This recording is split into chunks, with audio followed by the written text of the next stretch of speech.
माँ, जो पूरी दुनिया में सबसे खास इंसान है, लेकिन कैसे एक माँ अपने छोटे बच्चे को मारकर उसका इल्जाम अपने बड़े बच्चे पर लगाती है और ये सब करने के बाद कोर्ट में बेशर्म होकर झूठ बोलती है। ये वीडियो देखने के बाद आपकी आंखों में आंसू तो जरूर आएंगे, क्योंकि ये पूरी तरह से एक सच्ची कहानी है जो 2013 में साउथ कोरिया में घटी थी। पूरी वीडियो देखे बिना आपको ये समझ नहीं आएगा। मैं बात कर रहा हूँ 2019 में रिलीज हुई Korean film my first client के बारे में।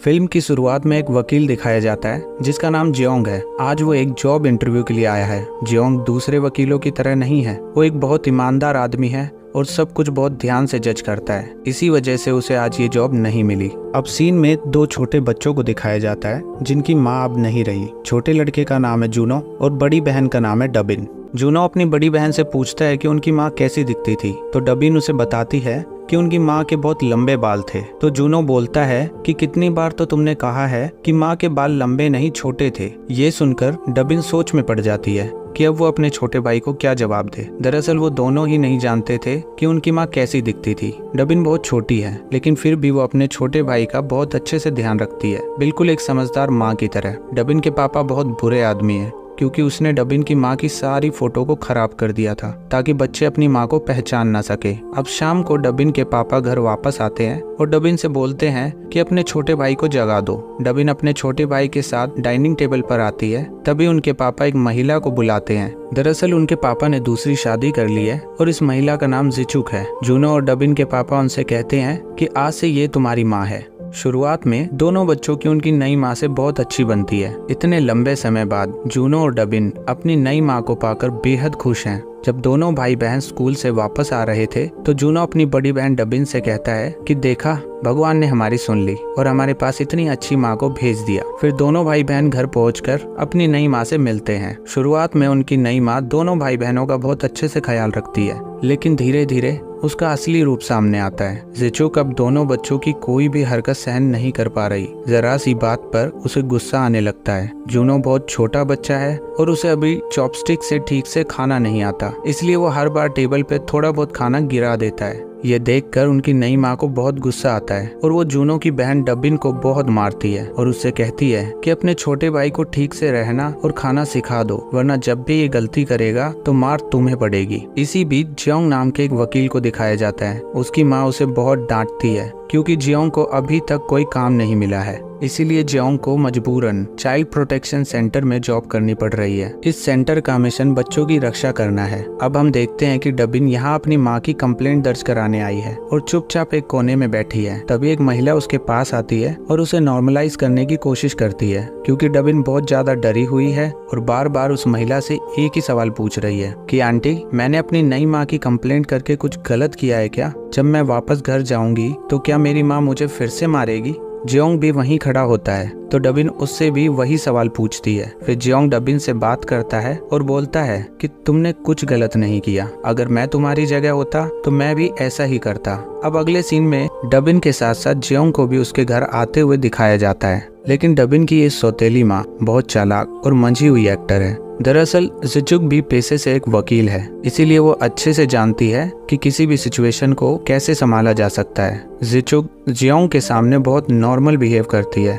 और बहुत अच्छी माँ होने का नाटक करती है। डबिन की माँ से मिलकर जियोंग वहाँ से चला जाता है। उसके जाने के बाद जिचुक डबिन को सजा देती है और उसे हाथ ऊपर रखने के लिए बोलती है। इतने से उसकी माँ शांत नहीं होती और डबिन को अगले रूम में ले जाती है। रूम में ले जाकर डबिन की पिटाई शुरू कर देती है। डबिन का छोटा भाई उसके बगल वाले रूम में अपने कान पकड़कर बैठा है, क्योंकि अब उससे अपनी बड़ी बहन की रोने की आवाज बर्दाश्त नहीं हो रही है। जूनो बेचारा बैठकर अपनी बड़ी बहन के रोने की आवाज शांत होने का इंतजार करता है। रात को जब उनके पापा वापस घर आते हैं तो उसकी पत्नी उससे कहती है कि आप इन दोनों बच्चों को घर से बाहर क्यों नहीं निकाल देते? इस बात पर बच्चों के पापा उससे बोलते हैं, लगता है तुम भूल गई हो, इन बच्चों की वजह से सरकार हमें मुआवजा देती है। मैं इन दोनों बच्चों को घर से बाहर नहीं निकाल सकता। अब अगले दिन डबिन एनजीओ की उस महिला के पास जाती है। वो महिला डबिन से कुछ कहना चाहती है। फिर उस महिला को डबिन की गर्दन पर पिटाई के निशान दिखाई देते हैं, लेकिन फिर भी वो महिला उस निशान को इग्नोर कर देती है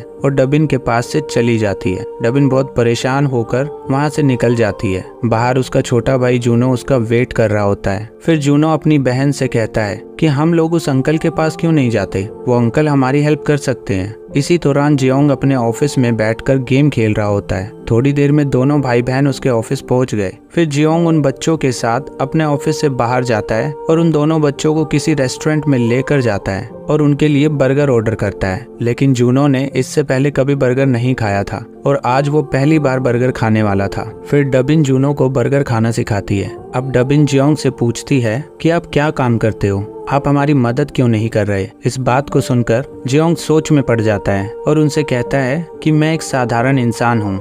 अब अगले दिन से दोनों भाई बहन जियोंग के ऑफिस रोज जाने लगते हैं और उससे अलग अलग रिक्वेस्ट करते हैं। उसके बाद जियोंग उन्हें बाहर घुमाने ले जाता है। जूनो चिड़ियाघर चलने के लिए कहता है लेकिन जियोंग उसे मना कर देता है। लेकिन जूनो एक छोटा बच्चा है और जियोंग उसे देखकर मजबूर हो जाता है उन्हें चिड़ियाघर ले जाने के लिए। जियोंग अपने काम से बहुत परेशान होता है और अब वो ये काम छोड़ देना चाहता है। अब हर रोज की तरह जियोंग डबिन और जूनो के साथ बाहर घूमने जाता है। तभी जियोंग को एक कॉल आती है। कॉल पे उसे सियोल शहर से एक नौकरी का ऑफर आया था, इसीलिए जियोंग दोनों बच्चों को जल्दी से उनके घर छोड़ देता है। लेकिन जूनो जियोंग से कहता है कि आप सियोल मत जाओ, कल हमारा बर्गर डे है और मैं आपके साथ ही बर्गर खाना चाहता हूँ। इस बात पर जियोंग अपनी जेब से कुछ पैसे निकालता है और कहता है कि तुम लोग इन पैसों से बर्गर खा लेना, मुझे अभी निकलना पड़ेगा। लेकिन जूनो इस बात से नहीं मानता और उसे फिर से रुकने के लिए कहता है। इसीलिए जूनो को शांत करने के लिए जियोंग अपनी कार से एक सॉफ्ट टॉय निकालता है और जूनो को गिफ्ट कर देता है। जूनो ये गिफ्ट पाकर बहुत खुश होता है। जियोंग के जाने से पहले डबिन जियोंग से उसका फोन नंबर मांगती है। फिर जियोंग अपना विजिटिंग कार्ड निकालकर डबिन को दे देता है और वहाँ से चला जाता है। अगले दिन जियोंग सियोल शहर में इंटरव्यू देता है और उसे वो जॉब मिल जाती है। जॉब मिलने से जियोंग बहुत खुश होता है। इसी बीच वो दोनों भाई बहन बर्गर की दुकान के सामने खड़े होते हैं, लेकिन पैसे होने के बावजूद वो बर्गर नहीं खाते क्योंकि उन्हें जियोंग के साथ ही बर्गर खाना है। जियोंग अपने दोस्त से फोन पर बात करते हुए उसी सड़क से जा रहा होता है। तभी दूर से डबिन और जूनो को देखता है, लेकिन वो दोनों बच्चों को इग्नोर कर देता है क्योंकि जियोंग को लगता है अब उसकी उन दोनों बच्चों के प्रति कोई जिम्मेदारी नहीं है, क्योंकि अब वो उस जॉब को छोड़ चुका है। ये देखकर दोनों भाई बहन बिना बर्गर खाए ही अपने घर वापस जाते हैं, लेकिन घर पर उनकी डायन माँ इंतजार कर रही थी। घर में घुसते ही उनकी माँ डबिन को जियोंग का विजिटिंग कार्ड दिखाती है और कहती है कि तुम मेरे खिलाफ बार बार कंप्लेंट कर रही हो। ये देखकर डबिन बहुत डर जाती है और उसकी आंखें छपकने लगती है। डबिन को कोई अंदाजा नहीं है कि उसके साथ आज क्या होने वाला है। जिचुक उनकी माँ इसी बात के लिए डबिन को पीटना शुरू कर देती है। इस बार वह डबिन को इतना ज्यादा मारती है कि उसकी चीख से पूरा घर कांप उठता है। इस फिल्म में डबिन की चीखें आपको सच में रुला देगी। और सोचिए, ये फिल्म एक सच्ची कहानी पर बनी है। उसकी सौतेली माँ डबिन को पीटने के बाद बाथरूम में बंद कर देती है। फिर अगले दिन डबिन तैयार होकर स्कूल जाती है, लेकिन वो इतना कमजोर और बीमार हो चुकी है कि वो अपनी क्लास में चेयर से नीचे गिरकर बेहोश हो जाती है। इसी बीच जियोंग सियोल शहर में शिफ्ट हो गया है और वो अपना नया घर देख रहा होता है। तभी उसके पास एक कॉल आती है। ये कॉल डबिन के स्कूल के एक टीचर का था। उसके टीचर जियोंग को बताते हैं कि डबिन की अचानक से बहुत तबीयत खराब हो गई है और वो सिर्फ आपका ही नाम बार बार बता रही है और आपको कॉल करने के लिए बोल रही है। क्या आप प्लीज यहाँ आ सकते हैं? तब जियोंग उसे बताता है कि मैं सियोल शहर में काम करने आया हूँ, मैं अभी बहुत बिजी हूँ और वहाँ नहीं आ सकता। लेकिन अगले सीन में दिखाया जाता है कि जियोंग वहाँ से निकल जाता है। हम जानते हैं कि वो बहुत अच्छा इंसान है। जियोंग डबिन से मिलने के लिए हॉस्पिटल पहुंचता है। डबिन सो रही होती है। डबिन अचानक से अपनी आंखें खोलती है और जियोंग को वहां देखकर बहुत खुश होती है। डबिन बोलती है, जियोंग अंकल, क्या आप सच में आए हैं? मैं बहुत खुश हूँ आपको देखकर, आप बहुत अच्छे इंसान हैं। फिर जियोंग डबिन से पूछता है कि तुम्हें कैसे पता है कि मैं एक अच्छा इंसान हूँ? इस पर डबिन कहती है कि जब कोई भी हमारी बातों पर यकीन नहीं कर रहा था, तब आप ही अकेले इंसान थे जिसने हमारी बातों पर यकीन किया और हमारे दर्द को समझा।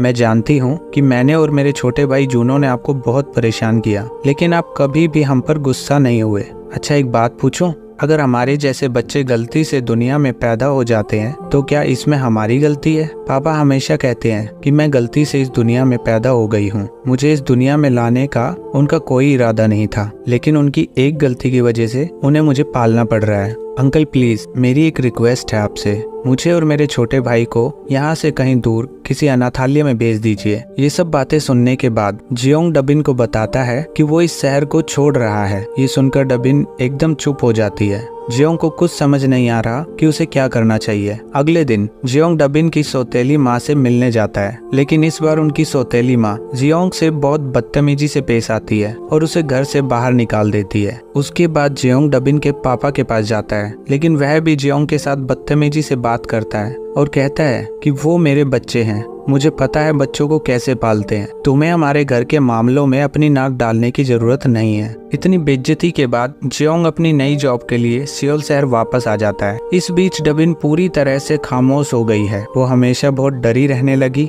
डबिन ने अपने दोस्तों से फोन लिया और जियोंग को बार बार कॉल किया, लेकिन जियोंग अपने काम में बिजी होने की वजह से अब कॉल का जवाब नहीं देता। डबिन परेशान होकर घर वापस आ जाती है। अब रात को दोनों भाई बहन अपने कमरे में सो रहे थे। जूनो बार बार डबिन से पूछ रहा था कि दीदी अंकल कब आएंगे। फिर डबिन उसे बोलती है कि अंकल अब कभी नहीं आएंगे, लेकिन जूनो को इस बात पर बिल्कुल यकीन नहीं हुआ। वो उन पैसों को निकालता है जो जियोंग ने उन्हें दिए थे और अपनी बहन से कहता है कि अंकल ने इन पैसों के साथ मुझे वादा किया था कि वो मेरे साथ आकर बर्गर खाएंगे, अंकल जरूर आएंगे। दोनों भाई बहन ये बातें कर रहे होते हैं कि अचानक से उनकी सौतेली माँ वहाँ आ जाती है। जूनो के हाथ में पैसे देखकर उसे बहुत गुस्सा आता है और वो कहती है, तुमने मेरे बैग से पैसे चुराए हैं, तुम्हारी हिम्मत कैसे हुई। जूनो उन्हें बताता है कि ये पैसे उन्हें जियोंग अंकल ने दिए हैं बर्गर खाने के लिए, लेकिन उसकी माँ ये सब नहीं सुनती और जूनो को पीटना शुरू कर देती है और कहती है कि मैं तुम्हें बर्गर खिलाती हूँ और तुम मेरे बैग से ही पैसे चुराते हो। उसने जूनो की बहुत पिटाई की।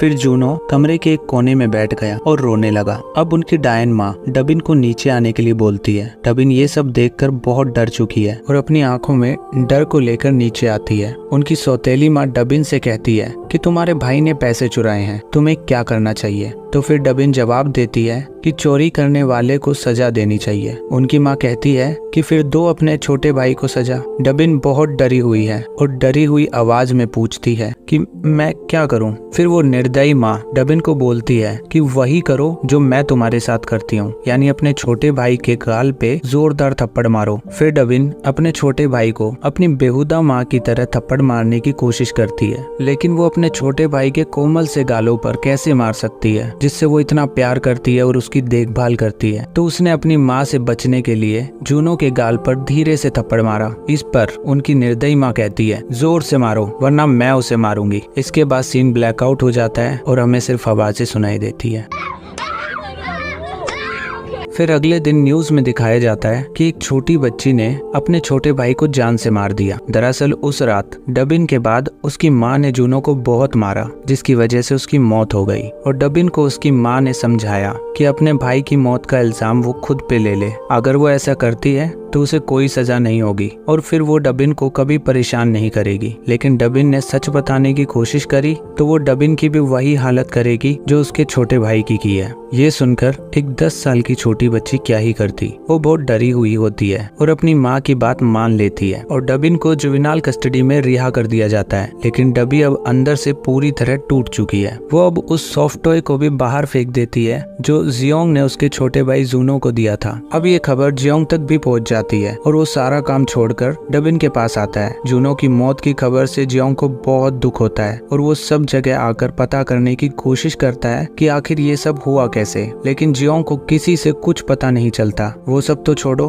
अब डबिन भी जियोंग से नफरत करती है क्योंकि जियोंग ने अपना वादा पूरा नहीं किया था और शायद उसके दिए हुए पैसों की वजह से ही जूनो की मौत हुई है। अब जियोंग वापस सियोल आकर अपने बॉस से रिक्वेस्ट करता है कि उन्हें डबिन का केस लड़ना चाहिए क्योंकि जूनो की मौत की असली जिम्मेदार उनकी सौतेली माँ है। तो इस पर जियोंग के बॉस उसे कहते हैं कि तुम्हें क्या लगता है एक बच्चे की बात पर कोर्ट यकीन करेगा? इस केस को जीतना नामुमकिन है, इसलिए वो सब छोड़ो और दूसरे कामों पर ध्यान दो। ये सुनकर जियोंग अपनी जॉब से रिजाइन देता है और वापस अपने शहर लौट आता है। वापस आकर वो अपने दोस्तों से मिलता है और उनके साथ मिलकर उस केस के लिए सबूत इकट्ठा करता है ताकि वो डबिन को उसकी सौतेली माँ से बचा सके, क्योंकि उस औरत का कोई भरोसा नहीं है कि वो डबिन के साथ भी उसके छोटे भाई की तरह ही करे। जियोंग अपने दोस्तों के साथ मिलकर कुछ सबूत इकट्ठा करता है और उसे कोर्ट में सबमिट करता है। वहीं डॉक्टर की रिपोर्ट से पता चलता है कि जूनो की बॉडी पे जो मार के निशान हैं वो एक 10 साल की बच्ची कभी नहीं पहुंचा सकती।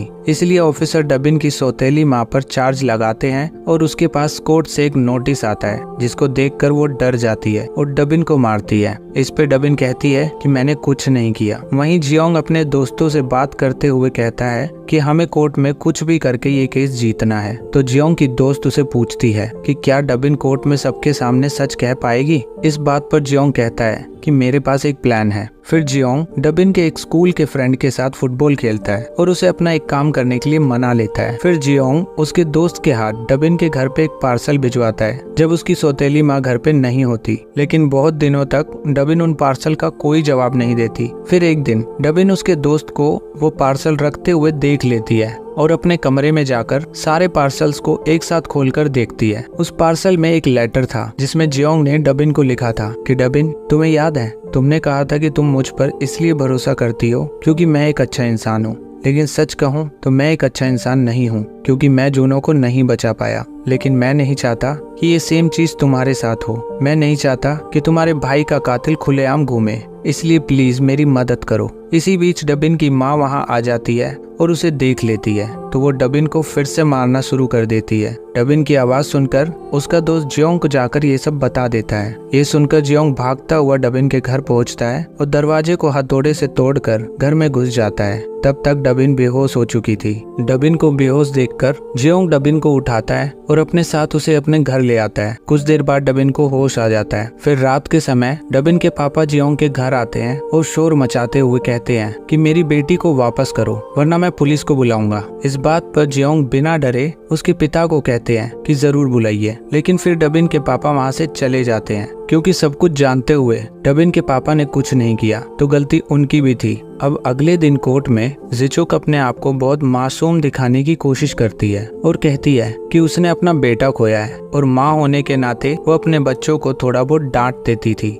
उसने कभी अपने बच्चों पर हाथ तक नहीं उठाया। लेकिन उस दिन कोर्ट में कुछ नहीं होता क्योंकि डबिन कोर्ट में नहीं थी। अब जियोंग कहता है कि डबिन को कोर्ट में आना ही होगा अगर हमें ये केस जीतना है तो। ये सब सोचकर जियोंग टेंशन में होता है। लेकिन तभी उसका नेफ्यू उससे पूछता है कि अंकल, आपने मेरा सॉफ्टवेयर देखा? उसमें कैमरा था तो मुझे उससे कुछ रिकॉर्ड करना था। ये सुनकर जियोंग बहुत हैरान होता है और तुरंत अपनी माँ से इस बारे में पूछता है। उसकी माँ बताती है कि उस सॉफ्टवेयर की नाक को दबाने से रिकॉर्डिंग ऑन हो जाती है। ये सुनकर जियोंग तुरंत वहाँ से जाता है जहाँ कूड़े को रिसाइकल के लिए भेजा जाता है क्योंकि डबिन ने जूनो के सॉफ्टवेयर को कूड़े में फेंक दिया था। जियोंग वहाँ जाकर हर जगह ढूंढता है लेकिन उसे कुछ नहीं मिलता। अब अगले दिन कोर्ट में डबिन आ जाती है लेकिन वो कुछ नहीं बोल पाती। ये देखकर जज एक ब्रेक लेने को बोलती है लेकिन उसके बाद भी डबिन कोर्ट में कुछ नहीं बोलती तो उसे कोर्ट से जाना पड़ेगा। फिर जियोंग से मिलने डबिन का वही दोस्त आता है जिसने जियोंग की मदद की थी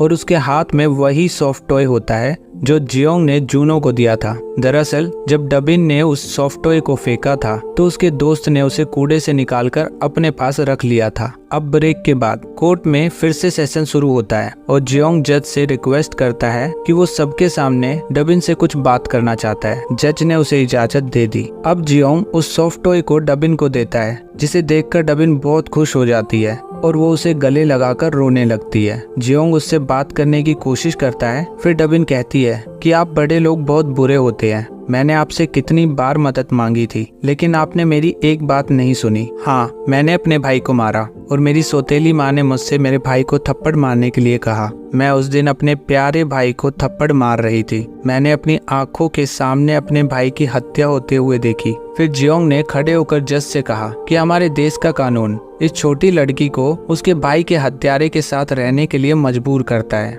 डबिन को अपनी जान बचाने के लिए अपने भाई की हत्या की जिम्मेदारी लेने के लिए मजबूर होना पड़ा। जज अब सीधा डबिन से पूछती है, तुम खुद बताओ कि तुम्हारे भाई को किसने मारा? लेकिन डबिन फिर चुप हो जाती है। फिर जियोंग डबिन के कंधे पर हाथ रखता है और कहता है कि अगर तुम डरी हुई हो तो तुम्हें कुछ कहने की जरूरत नहीं है। फिर डबिन धीरे से बोलती है कि मेरी माँ ने मेरे भाई को मारा। उस औरत ने मेरे भाई को मार डाला। ये सुनकर कोर्ट में बैठे सभी लोगों ने राहत की सांस ली। फिर अपोजिट पक्ष के वकील कहते हैं कि डबिन की बातें एक्सेप्ट नहीं की जा सकती, इसका कोई सबूत नहीं है। इसके बाद जियोंग की दोस्त एक सबूत का टुकड़ा लेकर आती है। फिर उसने जज से सॉफ्टवेयर के अंदर छिपे कैमरे से रिकॉर्ड की गई वीडियो क्लिप चलाने की परमिशन मांगी और जिस दिन जूनो की हत्या हुई उस दिन की एक वीडियो क्लिप चलाई। उस वैसी औरत ने जितने भी अत्याचार उन दोनों बच्चों पर किए थे वो सब उसमें रिकॉर्ड थे।